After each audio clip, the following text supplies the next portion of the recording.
এই পুতুলগুলি হায়দ্রাবাদের সোলার মিউজিয়ামে সাজানো রয়েছে। এইগুলি শুধু কিন্তু সাজানোর জন্যই সাজিয়ে রাখা হয়নি, আমাদের দেশের একটা ঐতিহ্য বহন করে।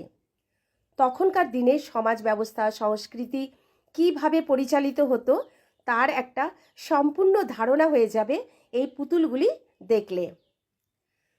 তখনকার দিনে সমাজ ব্যবস্থা, পুলিশি ব্যবস্থা, মহারাজা, রাজা মহারাজাদের কাজ কিভাবে চলতো, এবং দেখো কিছু কিছু জায়গাতে ব্রিটিশ আমলে আমাদের ভারতীয়দের উপর কিভাবে অত্যাচার করা হয়েছে সেই সম্পর্কেও একটা ধারণা হয়ে যাবে। বাচ্চারা যদি দেখে এই পুতুলগুলি কিভাবে কি কাজ করছে, যেমন ধরো বাতিং, শপ, এইগুলি দেখলেও কিন্তু তাদের একটা ধারণা হয়ে যাবে যে এইগুলির ইংলিশে কি হয়। অনেক রকমের শিক্ষামূলক দেখানো হয়েছে এখানে এই পুতুলগুলি সাজিয়ে রেখে।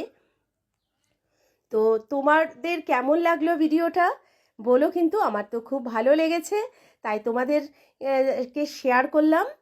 তোমাদের যদি ভালো লেগে থাকে তাহলে তোমরাও একটু লাইক কমেন্ট করে দিও, পারলে শেয়ার করে দিও। আর খুব ভালো থেকো, সুস্থ থেকো সবাই। এতক্ষণ ধরে তোমরা সবাই আমার এই ভিডিওটা দেখলে তার জন্য অনেক অনেক ধন্যবাদ। তো তখনকার দিনের সমাজ ব্যবস্থা কেমন ছিল সেটা তুলে ধরার জন্যই আমি এই ভিডিওটা তোমাদের সাথে শেয়ার করলাম। অনেক অনেক ধন্যবাদ তোমাদেরকে। ভালো থেকো, সুস্থ থেকো।